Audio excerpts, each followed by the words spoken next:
World War I, the Battle of the Somme. It was one of the greatest offensives ever seen, and it would go on for months. But the day it all began, July the 1st, 1916, is remembered now as the British Army's blackest ever day. They've hardly got beyond their own barbed wire. Loads of them are dead and injured. It was absolutely crazy. I've always been fascinated by the story of this terrible battle. But first-hand accounts kept at the time are pretty scarce.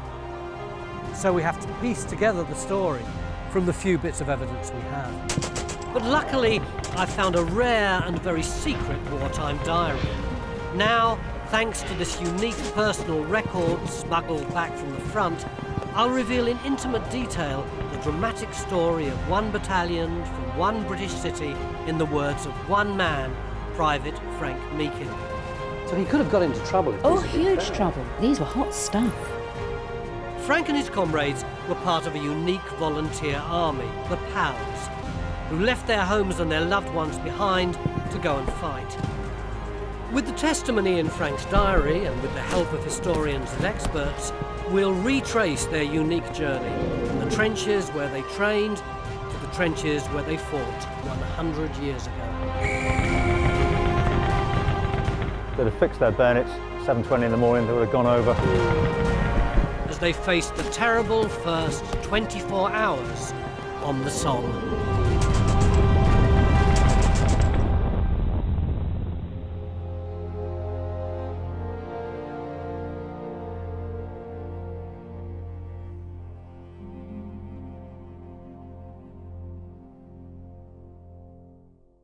By summer 1916, what would come to be called the Great War had been raging for almost 2 years.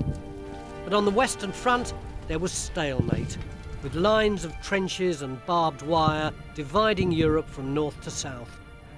With the casualty figures rising, both sides were desperate to make a breakthrough. The time had come for the Allies to make the big push. This shallow ditch on the edge of this wood was once part of the front line that ran north to south all the way across Western Europe. And on the 1st of July 1916, in this very trench, hundreds of British soldiers went up this parapet and out into no man's land.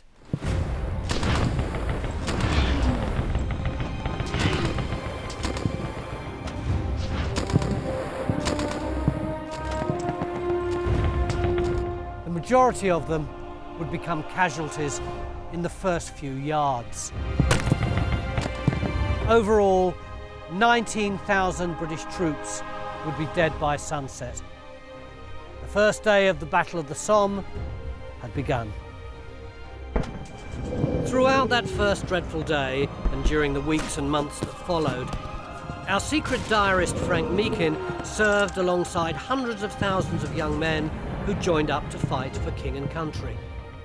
Can you imagine? There would have been hundreds of guys in their uniforms shuffling and pushing, trying to get in line. And then slowly they began to move forward to their own barbed wire. And yet what makes it all the more remarkable to me is that Frank, like millions of others, had volunteered to go. Frank's road to the Somme began 2 years earlier, many miles away in the northern British city of Sheffield. In August 1914, Sheffield was a thriving place, its famous steel industry booming as production stepped up for the war. It was the armoury of Britain. But the war effort needed more than weaponry. Lord Kitchener was building a new volunteer army. 2.5 million men, many from the same city, town, street, even workplace, signed up to fight. They became known as the PALs battalions. At first, Sheffield didn't have its own PALs battalion, and that caused quite a lot of fuss in the newspapers. Although in many ways it was understandable. Sheffield had already contributed hundreds of young men to the old York and Lancs regiments. That's its memorial there. And it needed to hold on to a lot of its skilled young men in order to keep working in the munitions and steel industry. But it was perceived that something had to be done. And it was in those red brick buildings over there, which are part of Sheffield University, that a couple of guys in the Officer Training Corps came up with an idea to bring Sheffield's professional classes into the war. By this, they meant office workers, clerks, businessmen, as opposed to manual workers, of which most other PALS units were comprised. It was the Sheffield City Battalion, and Frank Meakin wanted to be part of it. On the afternoon of September the 2nd, 1914, a great crowd gathered here outside Sheffield Town Hall. They were here to watch hundreds of volunteers arrive here and sign up.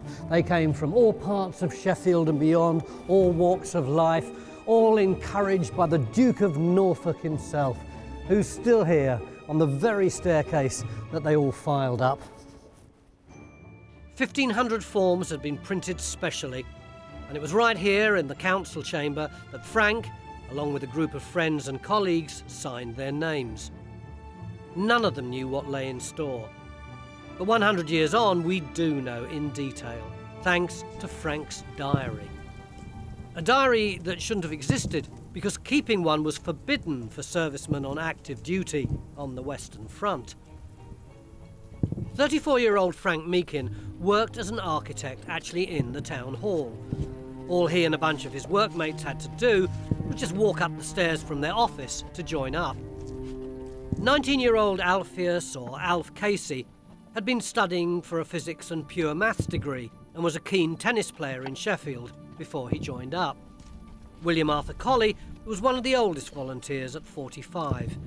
He'd had a successful career as a businessman. Now he was made a captain and given command of a company of soldiers. They all waited for their turn to sign up and receive the traditional bonus. You know the old saying, taking the king's shilling? Well, they still said that during the First World War, although it wasn't actually a shilling that you got, it was significantly more, which worried at least one bloke who signed up here. His name was Reg Glenn, and he worked for Sheffield Education Department, and one day at work his friend came in and said, let's go and sign up right now. Reg was 21 years old and worked as a supply clerk. Like many others, he saw joining up as a chance for a bit of excitement. So they got their caps and they came down here, he signed on, and he got, not a shilling, he got 1 and 6. And ever after, he was really nervous that he'd been overpaid and that the army would come and chase him for the extra sixpence. Like Frank and the rest of the first few hundred recruits, Reg Glenn was from Sheffield. But after 3 days, the catchment was broadened to include men from the surrounding areas, like John William Streets, the eldest son from a Methodist family in Whitwell, Derbyshire. He was self-educated, studying in his spare time while working down the pit to help support his family. Frank and the other volunteers barely had time to reflect before they were ordered to report for the battalion's first parade. 100 years ago, this wasn't a fancy car showroom. It had a completely different function, as you can see from some of the evidence on the walls. Norfolk Barracks had been the headquarters of some of the local territorials before the war. On the 14th of September 1914, the City Battalion guys, nearly 1,000 of them, all crowded in here, waiting to start the process of becoming soldiers. And you can imagine what it would have been like. They would have known nothing. They would have been edging around, milling about, laughing, cracking gags, being nervous, until eventually some old sweats who'd been in the army before would start pulling them together into makeshift companies. But these were people who'd been at school together, been at work together, were in the same family. They didn't want just to be in the same companies, they wanted to be in the same platoons and the same sections, which is why the Battle of the Somme had such a terrifying impact on society, because all those guys who'd been together for so long were still together now when the fighting began and the slaughter started. Move! Move! The men of the Sheffield Battalion couldn't have imagined the horrors they'd face on the first day on the Somme.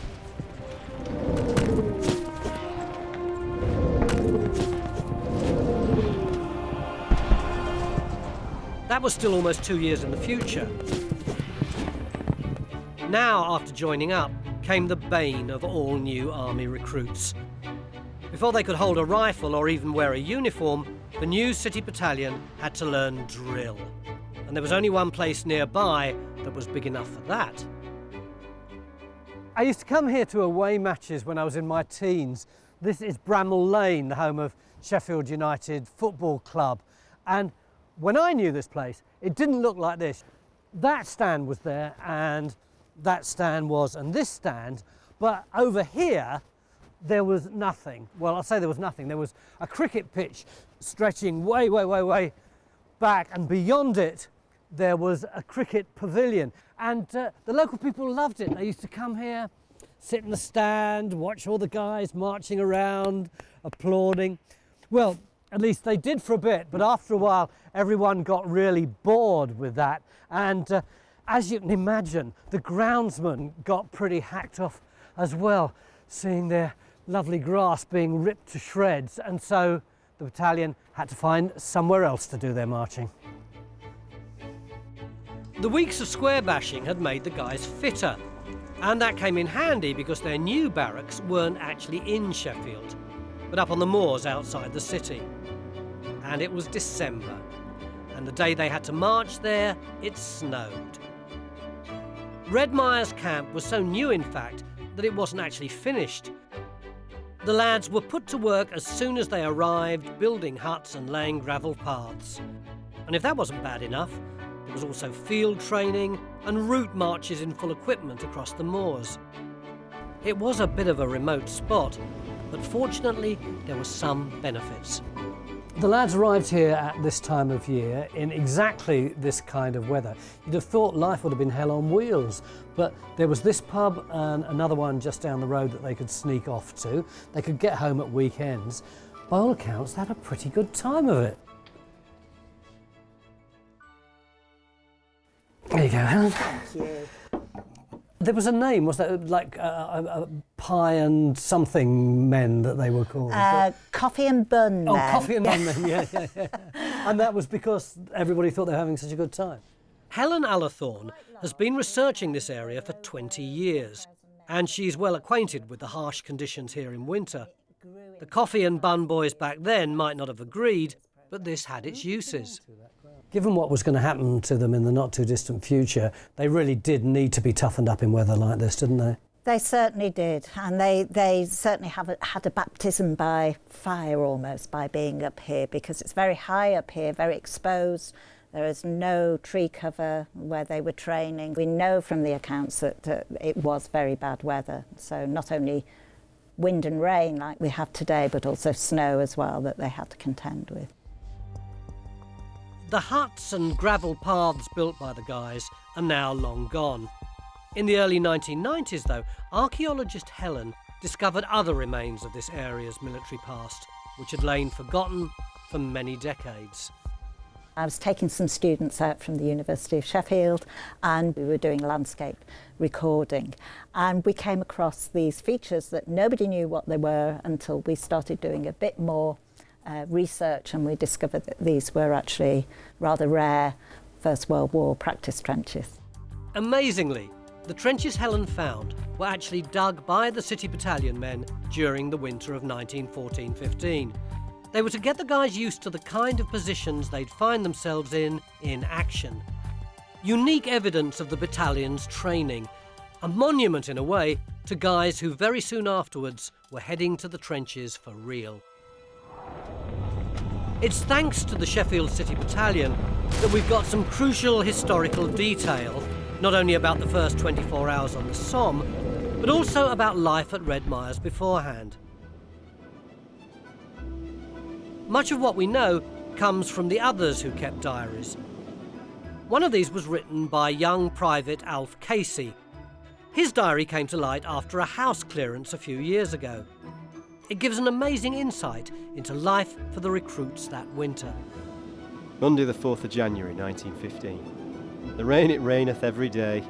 Slush and sleet, rifles inspected, physical exercises in hut, 1.5 mile run, drill with rifle in close formation. January 9th. Dinner rather poor.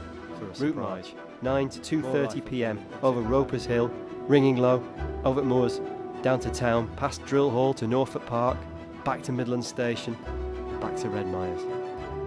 After almost 5 months of hard training, it was time for the battalion to leave Red Myers and Sheffield. For Frank Meakin, Alf Casey, Reg Glenn, William Colley and Will Streets, the drilling and the exercises were over. It was time to go to war. This was the moment Frank Meakin started keeping his diary. But his detailed account of events leading up to the Somme remained lost, unread with his family, until they were discovered by Penny Meakin, who's been enthralled by Frank's story ever since. So these are actually Frank's diaries? These are Frank Meakin's diaries. How did you get hold of them? They were in my husband's family for 80 years. Was he related to Frank? Frank was his grandfather. In 4 volumes, they're the most complete personal diaries that remain from the City Battalion. How long did it take you to decipher the lot of them? About 20 years? No, on and off. Frank's diary is a raw and honest personal record of events as he saw them. His views sometimes conflicted with the official story. They were not allowed to keep diaries during active service. Now, Frank was quite a rebel. I can tell that from what he writes in the diaries. And I don't think it's any coincidence that he started these diaries on the first day of active service. What sort of things do they say that make you think he was a rebel? Making comments about what's going on. Perhaps it shouldn't have happened like that. Oh, really? So he could have got into trouble if these had been huge found. trouble. I mean, for keeping the diaries alone. I mean, yes, these were hot stuff. Frank certainly didn't hold back from describing the harsh realities. April the 26th, 1916. The idea of wasting valuable years of one's short life at this game and being treated like beasts shows that we've truly sold our birthright. He had his own circle of friends, didn't he, in the trenches? He did. Most of them he worked with in the town hall in Sheffield before they signed up. And they all signed up together. They all signed up on the first day. Trained together, fought together. Being in his mid-30s, Frank got along well with some of the older guys in the battalion who were officers and sergeants, including Will Colley and an experienced man named William Marsden, who'd been made a company sergeant major. More of him a little later. In early March 1916, they got wind that something was up. Friday, March the 3rd, 1916. There are strong rumours of moving at last. The finest rumour so far is that the battalion's to have 6 days leave immediately after arrival in France. In April 1916, the Sheffield Battalion arrived on the Somme. Thousands of British and Commonwealth troops were being massed along the Somme front, ready for the big push. The idea was for more than 20 PALS battalions, thousands of men, to attack the German lines and break through to the open country beyond. Everyone knew it was coming, even the Germans. The Sheffields formed part of the 94th Brigade in the new and entirely northern 31st Division. Appropriately enough, they were deployed to the northernmost part of the whole front, the extreme left of the British attack. They and the other battalions of the 94th came to know this area of the trenches all too well. Down here, you can see the only area of British trenches that survived after the Battle of the Somme. Look, can you see this little dip here? That was one of the trenches. And this place was bought by the city of Sheffield after the war to honour the men of the City Battalion and also all the other battalions of the 94th who fought here on the 1st of July. Throughout May and June 1916, the guys served several tours in the line here. It was their introduction to trench life. Do we know much about what his life was like when they first arrived at the trenches? They arrive at the trenches and I think it's a bit of a rude awakening. And the conditions in the trenches are appalling, absolutely appalling. He writes of being covered in lice, He talks of rats running over them. He talks of not having a shower or a bath for weeks. Like all soldiers, food was a constant obsession, but Frank had more reason for this than most. The whole set of diaries, every day he starts with what he had for breakfast, what he had for dinner, what he had for tea. Because he had diabetes, he had to eat little and often. Breakfast, bacon. Dinner, hot meat and raisin duff, fully beef. Dates, a few, and no jam or butter. The conditions are dreadful, but Frank, the most important thing to Frank, food. Will he get his food on time? And you think that rather than it just he liked food or being greedy, that was about managing an illness? That was managing the illness. As well as the conditions, the food, and a debilitating illness, Frank and the others had something else to deal with now. The Germans sniped them, raided them, and shelled them. And the layout of the trenches they were in didn't help. This was the lads' first experience of the brutality of war and a really hard lesson in trench warfare. These trenches had been dug by the Germans, who'd then retreated and had been taken over by the Brits. Now, that meant that their entrances were facing this way towards the Germans, whereas if they'd originally been dug by the Brits, everything would have been the other way round and the entrances would have been there covered by the rest of the British line. So the guys here are incredibly vulnerable. Not only that, but the Germans know the whole geography of the trenches because they dug them. On June the 17th, Frank Meekin's friend Sergeant Marsden was caught in a sudden German barrage. So on this particular day in the run-up to the battle, Sergeant Marsden and a bunch of other guys are in a dugout. They've been shot up during the course of the day. They're waiting for first aid and evacuation, and they think they're perfectly safe when wham! A Minenwerfer goes straight in through the entranceway. The rest of the guys get out. Sergeant Marsden doesn't.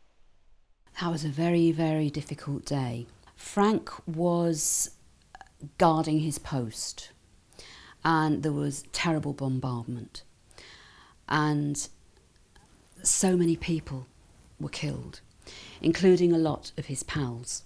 And I think that's when the realisation really set in that this really was horrible. Suddenly it was all very different from the coffee and bun days at Redmire's. This was war. Frank and his pals just had to push on. On the first day of the Battle of the Somme, the Sheffield Battalion's mission was to attack a stronghold near a village called Serre. If you blinked, you'd miss this place. It's just a few houses and farm buildings scattered along the main road. But in 1916, this was strategically incredibly important. It was a virtual fortress. It was ringed by 4 concentric circles of trenches, and even though virtually every house was smashed to bits, every one of them was a strong point or a command post or a dugout. Before the attack, the plan was for the British artillery to fire a week-long barrage, more than 1 million shells, aimed at destroying the German barbed wire defences. For days the lads listened to the incessant fire of their own guns, while the rain hammered down, turning the trenches into mires. Finally it was time. On the 30th of June, they began moving into attack positions in the front-line trenches. 0 hour was 07:30 the following morning, the 1st of July 1916. The first 24 hours of the Battle of the Somme are about to begin.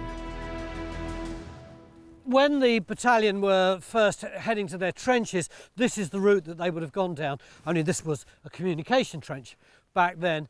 This is the view that they would have had, although it wouldn't have been one long wood in those days. It was 4 discrete copses, which they called Matthew, Mark, Luke and John. And it was to that end, to Luke and John, that the Sheffields were going.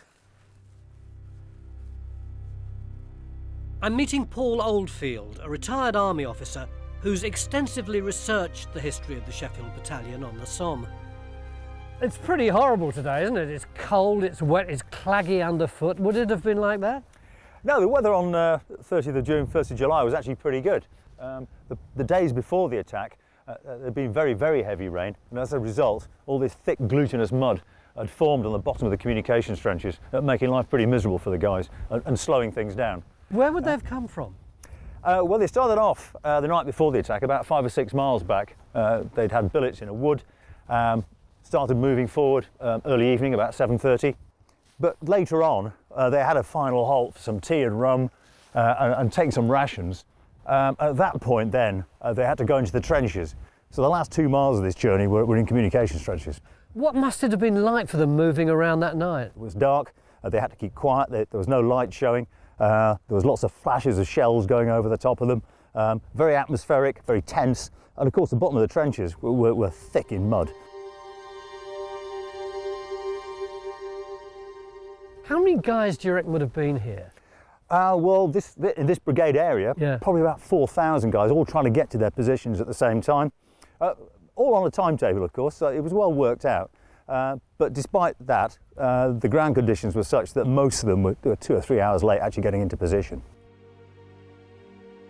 From Red Myers, where the men first set foot in a trench, to here, where many of them would leave trenches for the last time, they were now almost in position. Paul and I searched for the actual place where the City Battalion went over the top in the first moments of the Somme. This is called the Sheffield Memorial Park, but were the Sheffields actually here on the first day of the Somme? No, they weren't. They may have been here during an earlier tour in the trenches, but this area was occupied by another battalion. There were 4 copses here in 1916, and over the years they've all joined up into one. The Sheffield City Battalion was about another 200 metres this way, Tony, through that thick undergrowth. So who was here? The Accrington Pals were here. The famous Accrington Pals? Absolutely, 11th East Lancashire, yeah. So to find out where the Sheffields are, we're going to have to get through this barbed wire and head off in that direction. I'm afraid so. Right. Do you want to hold it open for me? Yeah, OK, here you go. From now on, we're walking in the footsteps of the Sheffield men. John Copse is littered with the remains of trenches and other features. It's always been under tree cover and so has never been ploughed or built over. The undulations and bumps are all that's left of what would have been a complicated trench system, and the Sheffield men had to find their way around it in the pitch dark. This area was never properly cleared after the war. It's no more dangerous than any other frontline land on the Somme battlefields, but it's on private land, and we were granted special access to explore here. Among and beneath the trenches, there would have been lots of dugouts and shelters, like the one Sergeant Marsden was trapped in. It's all lasting evidence of the City Battalion's experiences here on the Somme. See that depression on your left? Well, this one here. You got any idea what that might be? It could well be the remains of a collapsed dugout, perhaps even one of the command posts that were established here. Do we know where we are in relation to the fighting that was going on? We're now just inside John Copse. Luke Copse is over that way, Yeah. and the remainder of John Copse is over here. So you're right in the middle of the City Battalion's position here. Exhausted from the long night, the guys waited ready for the off. With Paul's help, I'm finally at the edge of the overgrown wood, where you can just about make out the Sheffield's actual front line trench. So that's John Copse, right? That's right, yep. And that's Luke Copse. Luke Copse over there, yep. So where we are now in this depression is exactly the front line where the City Battalion would have been on that night. Exactly. I mean, even after a century, it's still pretty apparent, almost still about a metre deep. Very well preserved, apart from all this vegetation, of course. And it would have been from here that they would have gone over the top.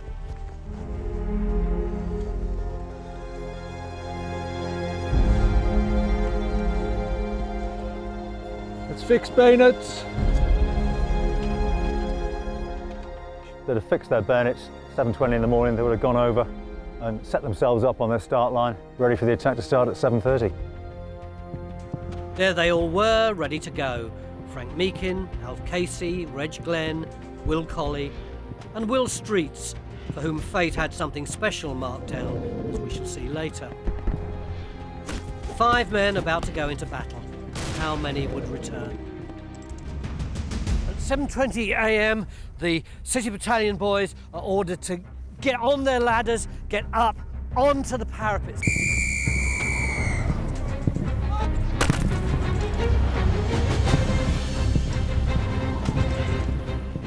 The idea was that when the off was given 10 minutes later, they'd already be up here and could go straight forward without worrying about getting their webbing tangled on their ladders or whatever. The first wave was made up of A and C companies. B and D were timed to leave minutes later, a couple of 100 yards or so behind. The barbed wire was somewhere around here, and of course it wasn't all cut. There were just tiny little corridors in it, so you can imagine all these guys coming here. They're now having to shuffle through these corridors, and it was a bright morning and the Germans are only about there, so they really are sitting ducks. The order is given that they should all lie down. They lie there doing nothing for around about 8 minutes, and the Germans are firing small arms, bursts from their machine guns, heavy artillery. It was horrible. So even when they've hardly got beyond their own barbed wire, loads of them are dead and injured. It was absolutely crazy. For 8 whole minutes they had to lie there under fire. Then at last they were ordered to stand up and move forward. I don't know if you can see it, but this isn't flat ground. It's a slope, it's a hill, and the German front line was just on the lip there. So if you got a rifle and you were firing towards the City Battalion, you wouldn't have had to be the greatest marksman in the world to hit someone, would you?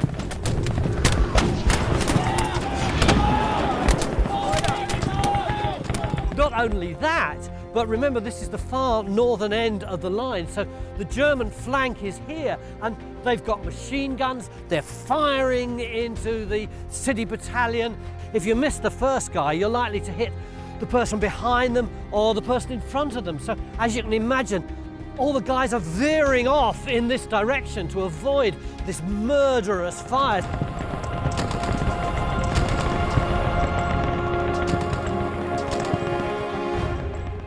I can prove to you just how crazy it must have been here on that day. Look, I've just walked up, less than 100 yards, and I've already picked up all that stuff, and really I've got no eye for this sort of thing. That looks to me like a bit of a mortar shell. Imagine the scream you'd let out if you were hit by one of those. I can chuck that stuff away because quite frankly there's so much of it here. All they could do was hope the artillery had done its job to open the way forward. The German wire would have been about here somewhere, but when they got there, what did they find? It hadn't been cut. Even though there'd been a massive bombardment, it hadn't harmed the wire at all. The German wire was thicker than the British wire. So imagine what a state they would have been in now. They've got all this machine gun fire coming at them from over here. They've got these small arms being fired at them from over here. They can't move any further this way. They're not even allowed to go back towards their own line. How would you have felt in that kind of situation? The first day on the Battle of the Somme was just minutes old, and already the Sheffield's attack on Serre had broken down. It was chaos. What happened next, no one really knows. It all gets very hazy. This is partly because battalion headquarters over in John Copse was getting so little information, but also because most of the people who were on this field died on this field. So we have to piece together the story from the few bits of evidence we have. Of our characters who took part in the Battle of the Somme, all but one left that front line trench on the 1st of July 1916. The exception was Reg Glenn. As one of the last remaining signallers, he was too important to risk. He'd spent the first part of the battle in the headquarters dugout, though he'd wanted to join the action with his comrades. 47-year-old Captain William Colley had led his men since Redmires. Someone asked him the correct time in the last few minutes before zero. Almost time. Just before his company went over into no man's land. Let's fix bayonets.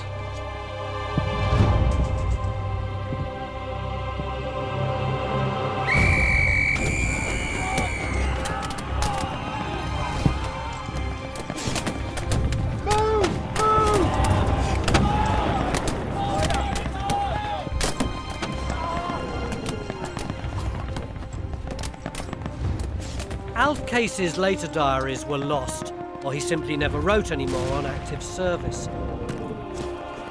Whatever the truth, he went over the top and was killed. He was never found. Few men survived the opening minutes unscathed, and certainly no one from headquarters was there to describe events for the war diary. So then we owe a great deal to the battalion's other diarist. Somehow, the 35-year-old architect survived. And not only that, he made it further than almost anyone else. Got the time? It was Frank Meakin who asked Colley the time, maybe to try and distract him for a few moments. Let's fix bayonets.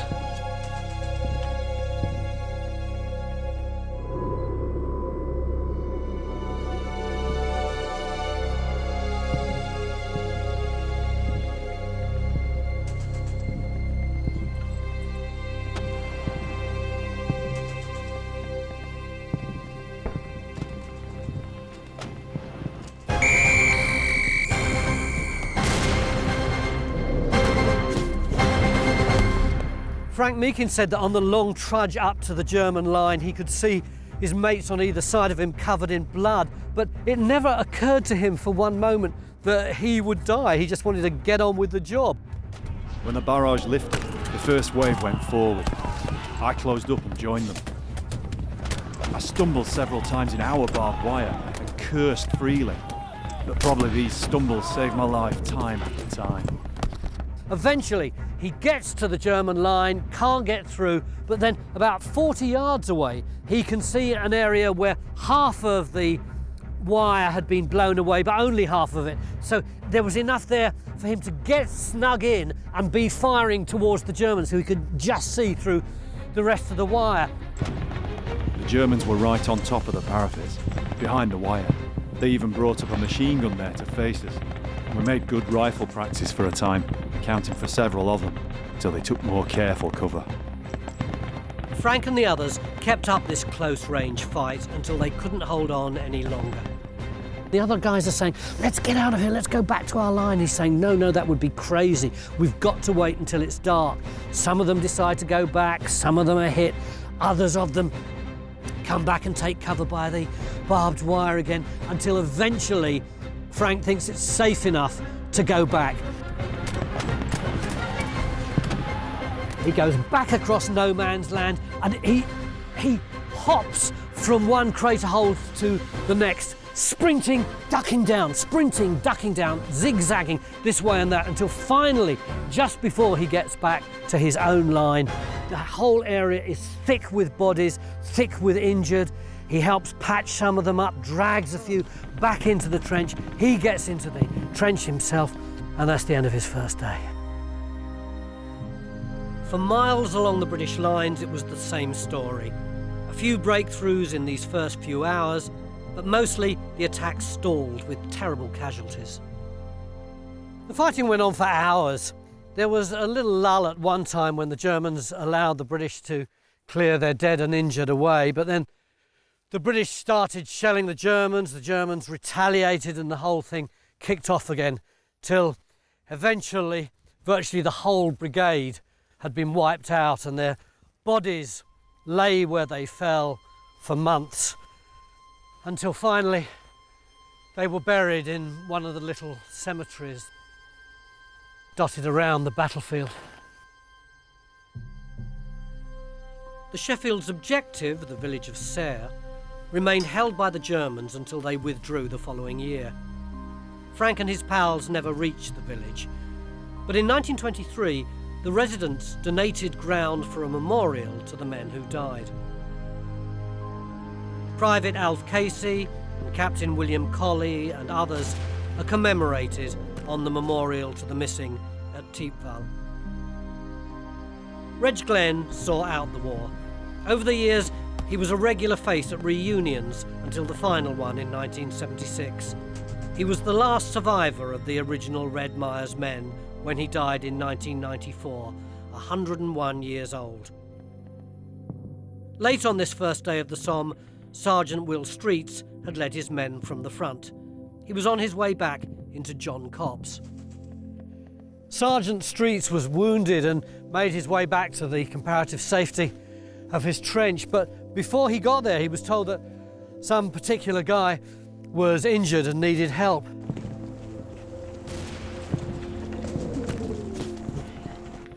Son, got another one down up there. Sergeant Streets turned round and went back to assist him and was never seen again. John William Streets is believed to be buried near John Copse, where he died. A book of his poetry was published posthumously in 1919. Frank Meakin too survived the rest of the war and returned home to his wife Doll in Sheffield. Their grandson Nick Meakin is Penny's husband. Nick, what happened to your granddad after the war? He returned to Sheffield to live in Sheffield, resumed his career at the town hall. God, that must have been hard for him, mustn't it? I can't imagine. To enlist with all of your pals, to go off and fight, and then come back and do the same job that you had before. With so many of them gone. Absolutely, and now he would have probably about half a dozen great-grandchildren as well. So were it not for his stumbles and the bullets missing him, none of us would be here, of course. When the Butcher's Bill was finally confirmed, the true scale of what had happened over the first 24 hours on the Somme hit home. 19,000 were killed, most of them probably in the first few hours. The Sheffield City Battalion alone suffered 248 officers and men killed and 450 missing, wounded, or who subsequently died of wounds, all as a result of the attack on the 1st of July. The Germans, up against all the battalions of the British 31st Division, lost just 365 killed, wounded and missing. All the City Battalion men who were killed in the first 24 hours are still there on the Somme.